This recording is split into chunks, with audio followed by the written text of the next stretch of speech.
Singapore's Marina Bay Sands is one of the world's most complicated construction projects. Engineers have to build not one, but 3 skyscrapers that will shoulder a sky park as big as an aircraft carrier. Worst case scenario, we get stuck. They have to devise ingenious solutions to assemble a 60-meter tall museum of impractical dimensions,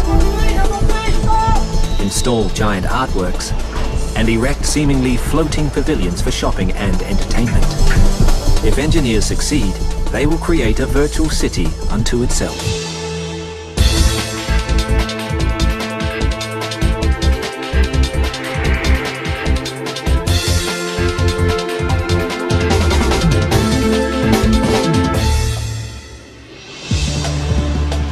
Singapore, the Southeast Asian country, is smaller than New York City. The lack of space forces it to build its largest leisure and entertainment hub to date on a small tract of reclaimed waterfront land. The Marina Bay Sands. It's not one megastructure, but many. Serious challenges lie in the array of buildings that form the unique complex. 3 57-story hotel towers slope at such great angles, they're in danger of buckling under their own weight. An even bigger problem is the hotel's roof. A 340-meter sky park spans its length, containing gardens, outdoor pools, and the world's largest cantilevered observation deck. But how do you build something as big as an aircraft carrier, 200 meters in the air? In the hotel's atrium, mammoth works of art have to be somehow incorporated into the architecture. Its challenging centerpiece, a 15-ton mass of steel by a renegade artist from Britain. A 60-meter tall art science museum is designed for maximum visual impact. It will be to Singapore what the Opera House is to Sydney. Only one problem. It seems too impractical to construct. And a set of dramatic glass-encased pavilions, while themselves pose little challenge, have to be built in water. The man behind the Marina Bay project understands the risks, but he believes that anything short of astounding will fail. Sheldon Adelson, one of the world's richest men and CEO of Las Vegas Sands Corporation. What we hope to accomplish is to change the face of Singapore tourism. So we expect a very successful development. That is by far the largest and most expensive single project we've ever undertaken. It'll cost about 5 to 5.5 billion US dollars. It's a lot of money. Now I know $1 billion doesn't buy what it used to, but by any measurement, it's a lot of money today. Adelson believes his huge investment is safe in the hands of Moshe Safdie, a world-renowned architect. Safdie is recognized for his use of dramatic curves and geometric patterns. The Marina Bay complex will be his largest and most difficult project yet. I think that architecture has to be timeless. Therefore, what it espouses, what it provides, needs to be something that has a long life. What's unique about Marina Bay is all the pieces coming together. You can't think about it as individual buildings. You've got to think about it as a piece of city. It's much more a symphony than it is a sonata. On the ground, engineers are more concerned about the reality of building Safdie's vision. This is the North Retail section area. 30-year veteran John Downs is in charge of overseeing the entire project. The design is very, very diverse, and each component of the project is totally different from the others. For a project of this size, you'd expect with the planning, with the design, with the construction, you'd be expecting somewhere between 6 to 7 years. Here is basically a 3-year turnaround. The first and most critical construction task is to secure the footprint, though this normally straightforward job proves otherwise. Since the site was originally allocated for boats. The complex sits on 560,000 square meters of reclaimed land, part of a decade-long plan to revamp Marina Bay, a former saltwater estuary that's now a freshwater reservoir. Beneath the reclaimed land, which is essentially a seabed, is a dangerous layer of marine clay.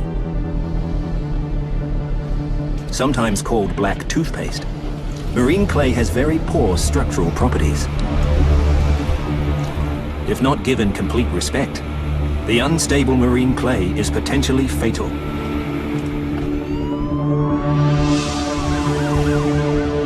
In 2004, Singaporeans discovered the lethal consequences firsthand. A routine excavation in an underground tunnel for the mass rapid transit network causes a collapse, creating a gaping hole in the nickel highway, killing 4 workers. The ground conditions in which they were building the nickel highway were not dissimilar to those in which we are encountering here. They had also soft clay, they had similar depths of excavation between 20 and 37 meters.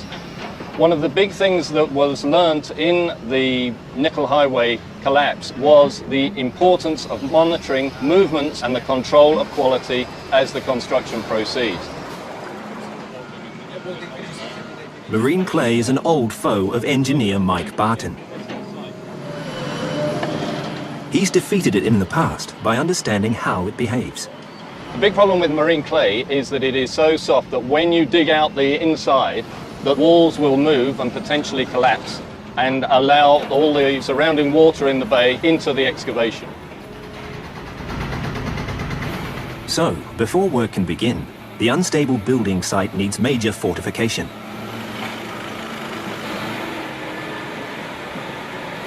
To combat marine clay, engineers decide to build giant concrete walls to create stabilizing perimeters for the larger buildings, known as diaphragm walls. Up to 1.5 meters thick, diaphragm walls are steel-reinforced concrete sections, pounded 50 meters into the ground. They form watertight enclosures for men and machines to work round the clock. In just 1 year, over 4,000 meters of diaphragm walls help produce a rock-solid foundation. The diaphragm walls that we constructed in a formation which we called a peanut formation, which is 2 circles joined together, and a donut formation, which is circular, is that they are able to withstand very, very large forces from the marine clay without any movement. They encapsulate an area that's bigger than a football pitch that enables us to excavate very quickly and to build structure up very quickly.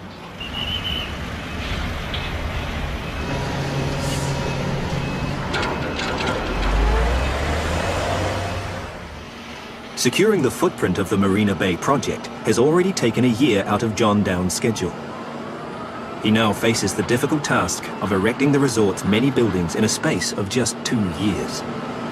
Just managing the whole logistics of that, including the construction methodology, is very, very challenging for us. To meet his tight deadline, Downes chooses the most direct solution. He hires 16,500 workers to construct every single building, simultaneously. It's like leading a smaller army. So organizational excellence is key. We're just on the edge of Singapore in the CBD here, so rather than lose the contractors and the workforce to go off-site, we've built our own 3-story project office.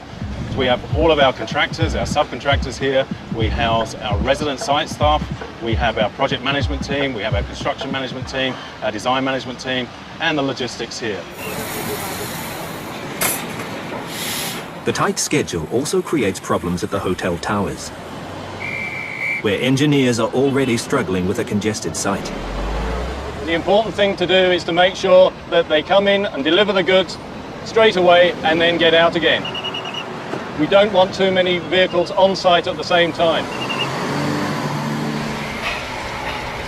To speed up construction and alleviate traffic congestion, engineers turn to a method that's proven itself countless times in the field: in situ concrete casting. Hotel walls are made on site in the thousands.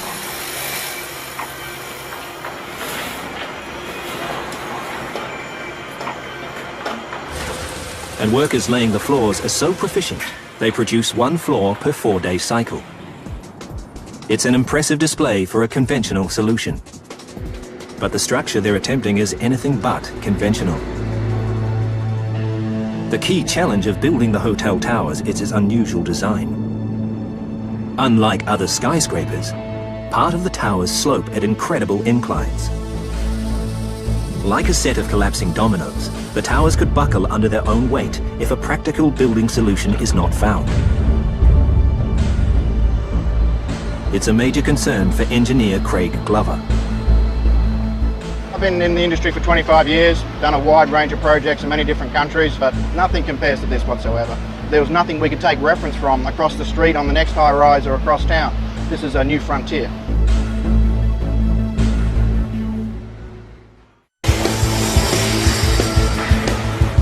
Costing a staggering $5.5 billion to build, the Marina Bay Sands could be one of the world's most expensive mistakes if engineers can't solve the tower's problematic structure.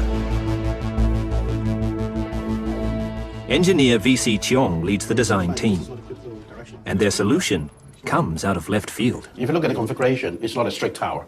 It's with a sloping leg. So all this sloping leg actually is, inducing a very huge external force onto the structure. We kind of built it without any support. So we actually formulate a solution to prop up the sloping edge. Using a technique they've never employed before, engineers build large temporary struts made of strong structural steel.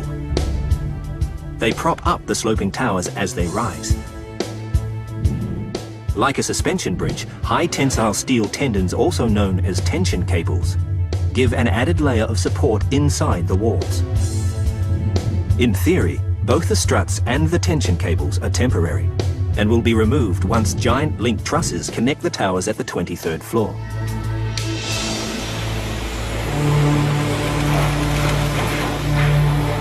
The sheer weight in concrete is enough to topple the towers at level 8 if the engineer's calculations are wrong. To reduce the chances of failure, Glover and his team make a radical decision. Instead of removing the temporary tension cables in the tower walls, they make them permanent supports. I feel good it's in there because it's added strength, it's added support. We have a twined network here of high-strength steel, and what we do is we bundle these up so they form a cord with multiple strands inside this conduit. We place this conduit inside the walls prior to casting the concrete.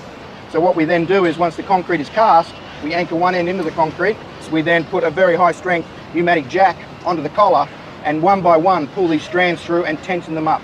What that does is basically pull the building back and hold it in place. If these cables were to suddenly break or if they weren't in place, we wouldn't be able to control the self-weight as we build more and more of the building up. Despite the team's quick thinking, the true test of their engineering decisions will only happen once the main support struts are removed and the massive link trusses installed. Link trusses are huge reinforced steel brackets that bind the towers at the 23rd floor.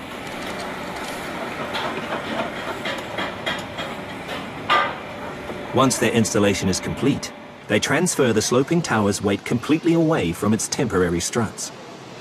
Once we are satisfied that we don't have any stability issues, then we can bring the large hydraulic cranes in and member by member start to dismantle the struts. We've got a lot of time pressure, so we've just got to make sure that these things keep moving. As the last pieces of support struts leave the site, Glover and his team can finally breathe a sigh of relief. The link trusses are holding the building load. So far, so good.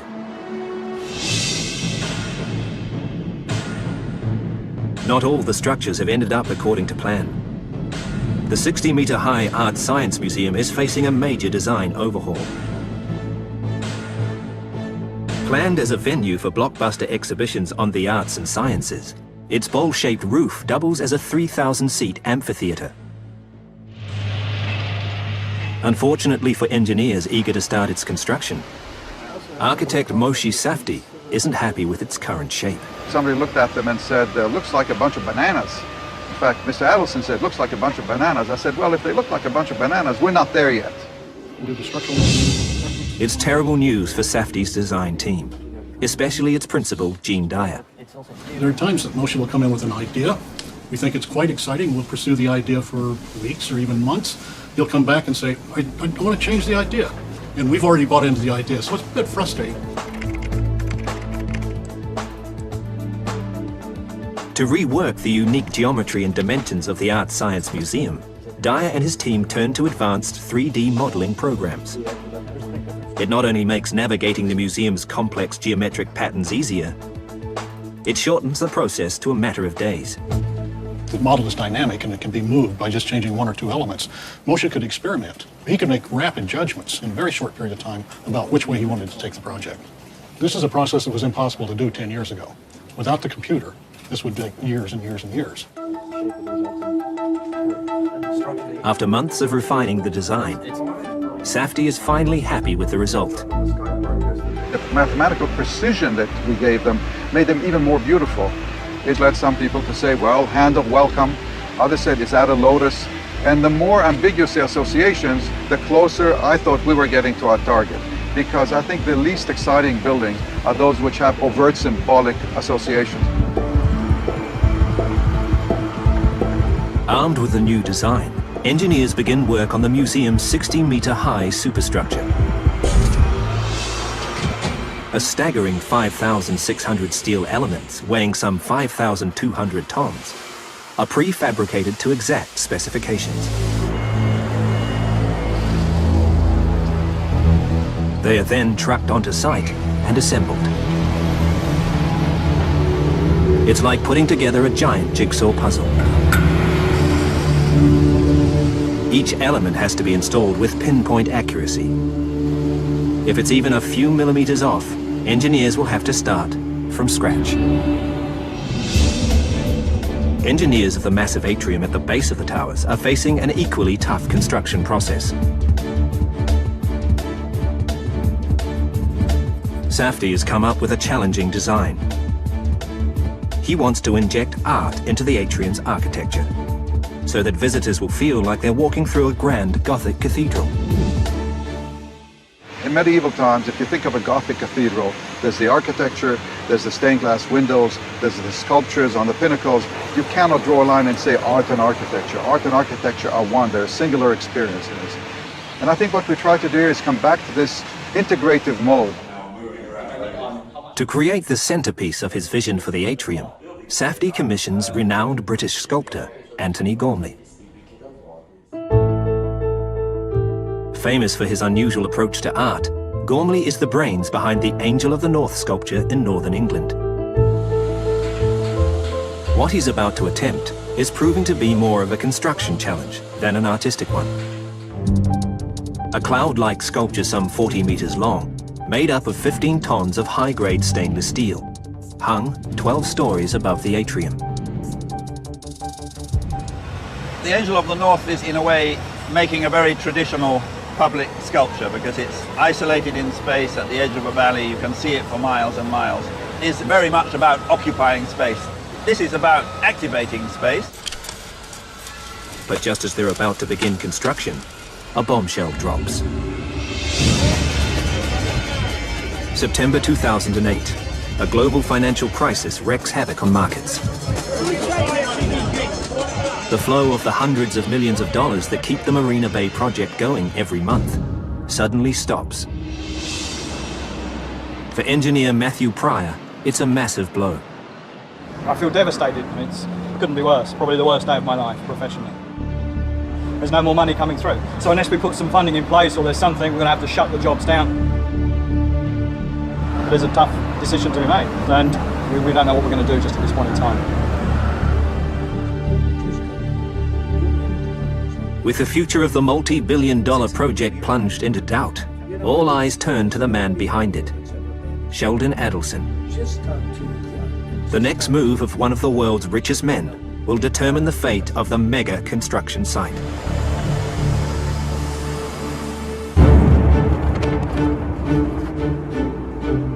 The 2008 global financial meltdown is a haunting echo of the 1990s Asian crisis. Back then, progress on Shanghai's World Financial Center came to a complete halt for 5 years. For Adelson, that's simply not an option for the high-profile Marina Bay resort. His vision of changing the face of Singapore tourism is at stake. and so are billions of dollars of investment from his Las Vegas Sands Corporation. He prefers finding a stopgap solution to weather the storm. Throughout history, there has never been a trend that went straight up, nor a trend that went straight down. So it goes up and down. It's only a matter of time when things will recover. In a bold move, Adelson pledges his vast personal wealth to the completion of the project, effectively ending any speculation of failure. There's a massive sense of relief in the company. I mean, everyone pleasantly surprised how quickly we've got through this and the fact we could hold it together and get it going again. So euphoria is probably the best way to describe it. With the crisis averted, construction on the 3 57-story hotel towers, the casino, theatres and convention centre resumes at pace.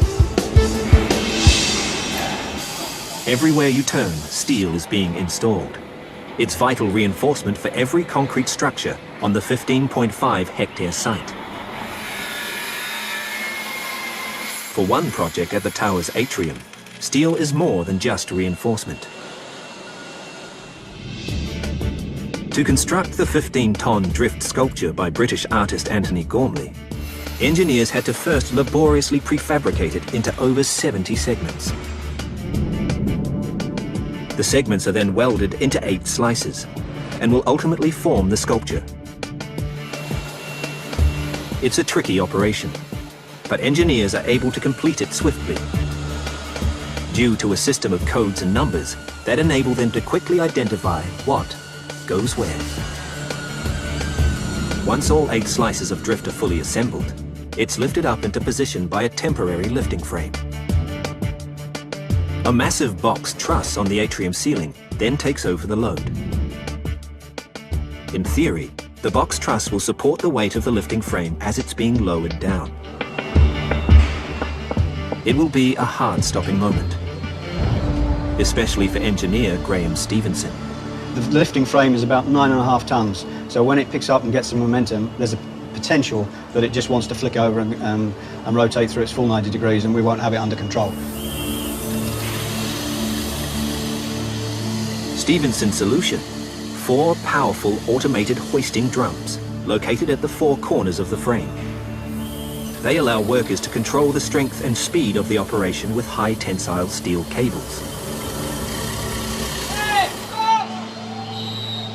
A spotter at the top determines the pace of the procedure and marshals the team.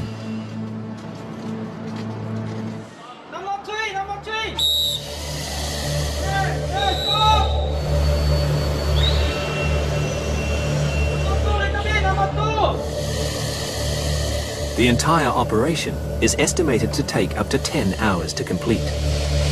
As soon as the frame is in motion, there's no turning back. Midway through the lift, Stevenson receives reports of a potential problem. 22-story, number 7 temporary cable, scaffolding touching the cable.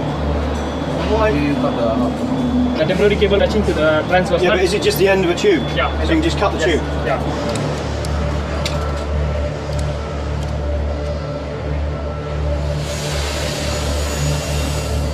Problem solved. But what was previously an estimated 10-hour procedure now turns out to be a 24-hour marathon lift. At 6 a.m. the following morning, they complete the job. Absolutely fantastic. The Gormley's now finally in its final position, so really an end of a long and exhausting day, and big thanks to everybody, but it's finally done. While the drift settles into its new home at the hotel atrium, elsewhere, attention is focused on one of the project's key features: the Crystal Pavilions. The 2 glass-encased buildings by the promenade are set to be the resort's premier shopping and entertainment complexes. But before engineers can make them a reality, they have to secure their footprint. And already a major obstacle threatens to sink their objective. The Crystal Pavilions are situated within the confines of Marina Bay. So to found it, engineers have to find a way to build in 6 meters of water. The responsibility of tackling the problem falls on the shoulders of engineer Kurt Vella. I'm from Sydney. The underlying foundation in Sydney is sandstone, it's rock. All you need to do is just dust off the surface and you can build skyscrapers on it. Here it's very different. All the structures have to be heavily founded.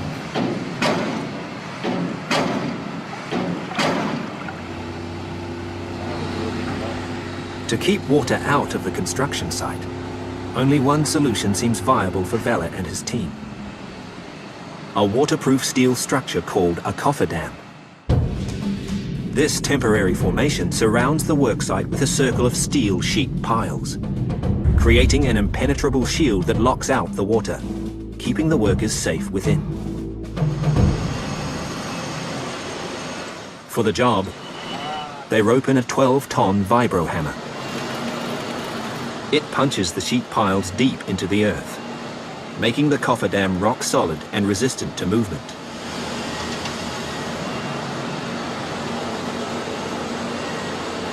With the cofferdam secured, engineers deploy powerful diesel pumps and run them 24 hours a day, ejecting any water that remains within the walls.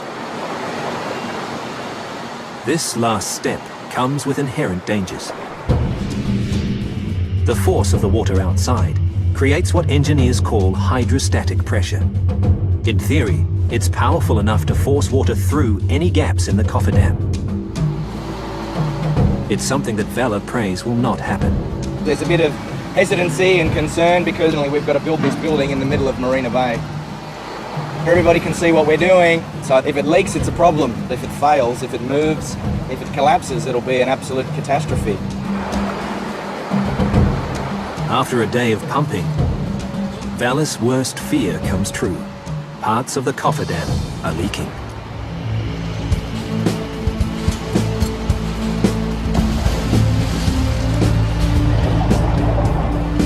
To rectify the problem, Vella orders a team of 8 divers into the water on 10-hour shifts. Their mission? Find out where the water is being forced in and plug them shut with epoxy resin. Anson Lee is an 8-year diving veteran. The toughest part of my job is the environment. The visibility is poor here. It's totally zero, I cannot see anything here below. I solve that by feel the suction and then feel out the thing. And you have to overcome all the fear. I can't see under the water, but okay, I feel proud to be one of this team to build this thing out. After 2 weeks of hard work by divers and the pump crew, the job is finally complete.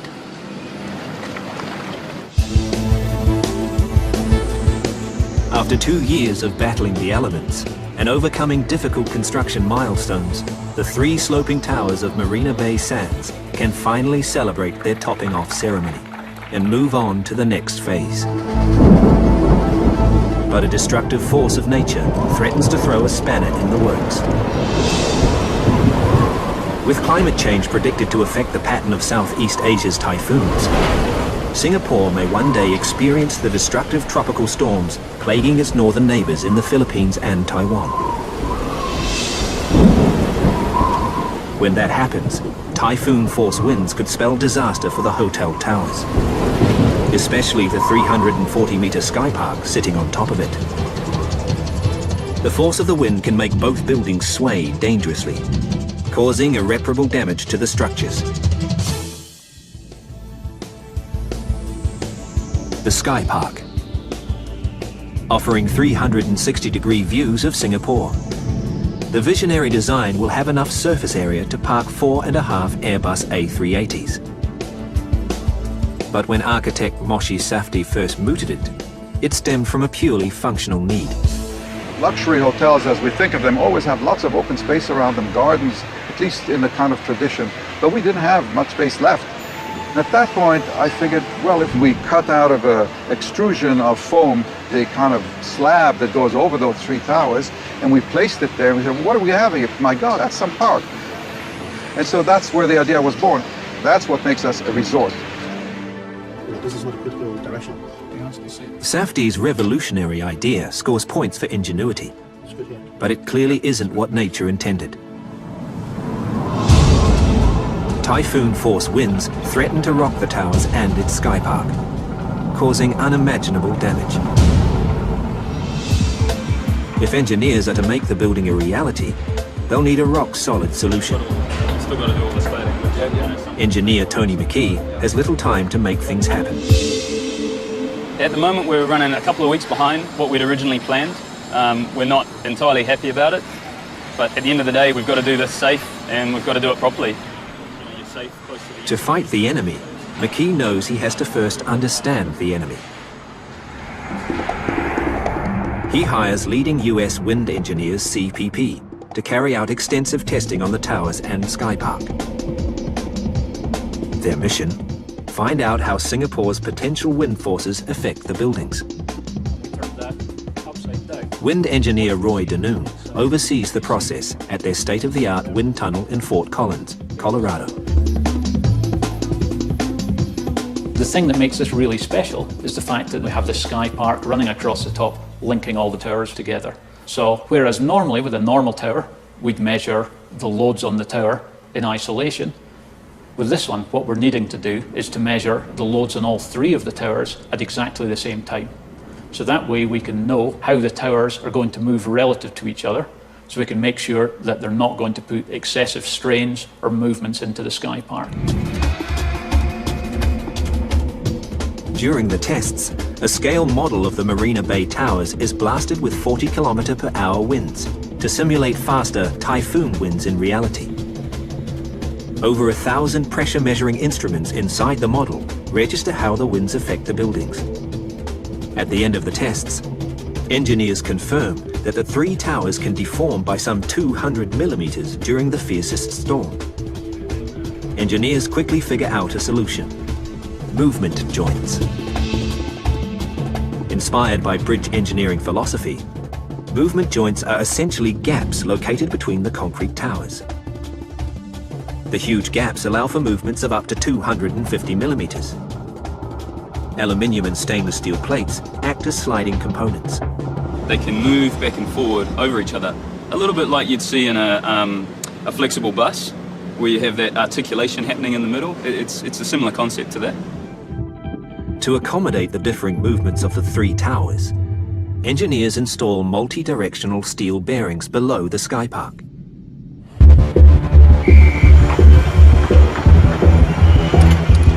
Armed with the final results, McKee can now safely begin construction of the Sky Park. Consisting of some 10,000 tons of steel, the Sky Park is as big as an aircraft carrier. The most practical way for engineers to construct it is to break it into 14 segments on the ground before assembling it at the top of the towers.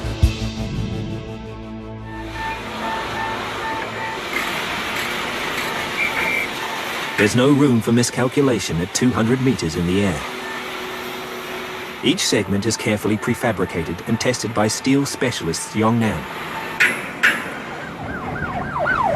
and then trucked to the site independently. From the very beginning, McKee and his team anticipate that their biggest challenge will be lifting the two largest segments of the Sky Park, the box girders. Measuring 80 meters long, their combined weight is a staggering 1,400 tons. How do we feel? A little bit of apprehension. You know, it's a significant lift that hasn't been done before. If something goes wrong, it could be really significant for us. To reduce risks, McKee turns once again to proven bridge building technology. In a process known as strand jacking, giant temporary lifting gantries made of strong structural steel will use powerful hydraulic jacks to lift the box girders up to the top of the towers, before sliding them into place. It will be the longest and largest lift of its kind in the world, and McKee needs the best in the business. He puts a pioneer in the field in charge. Swiss-French company VSL.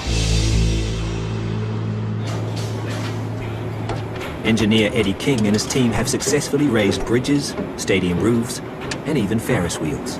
The toughest work of my work is you have to plan it everything very precisely, because everything is set up in millimeters. So we have to lift up and slide it in and position it in 5 or 10 millimeter accuracies. If we don't do properly or don't do safely, the biggest hazard is the thing can fall down to the ground. Other factors further complicate the lifting process. Due to an increasingly tight schedule, the team is forced to conduct the lift during Singapore's annual monsoon season. It's almost impossible to predict when a tropical storm will hit. When it does, the accompanying lightning strikes can endanger lives. And because the whole operation takes place meters from a jam-packed highway, curious onlookers will be able to see any mistakes the engineers make. It's a potential public relations nightmare. Okay, now I stop now.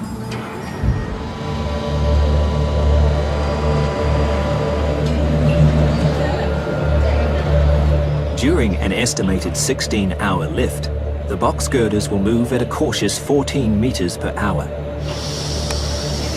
Eddie King and his team constantly check their weather gauges for any incoming storms. The hydraulic jacks are also inspected regularly for overheating. No one wants the operation to stall in mid-air. Today, point 1 to point 4. 288. This one.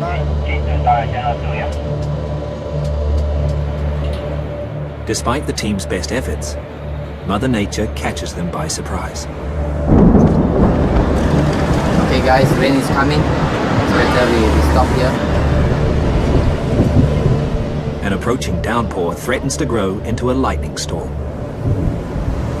We are at 200 meters above and surrounding building is quite far away. So there's a chance of the lightning striking on the high point like this. So we got to stop and wait until the weather getting better before we continue our lift. McKee's worst fear comes true. If the girders remain stuck at midway for too long, he will have to order them down.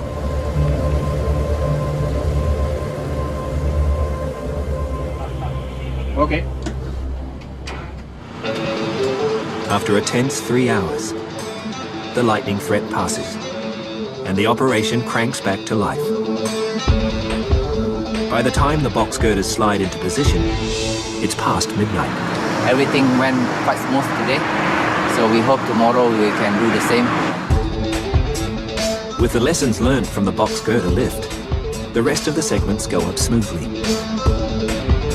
As the final piece rises into place, Singapore is already marveling at the team effort behind one of the world's most ambitious building projects. In just 3 years, engineers overcame seemingly impossible construction challenges, defeated marine clay, engineered ingenious design solutions, and survived the most debilitating financial crisis since the 1930s. As the finishing touches are put on the resort, the stage is set for an opening party, Singapore style.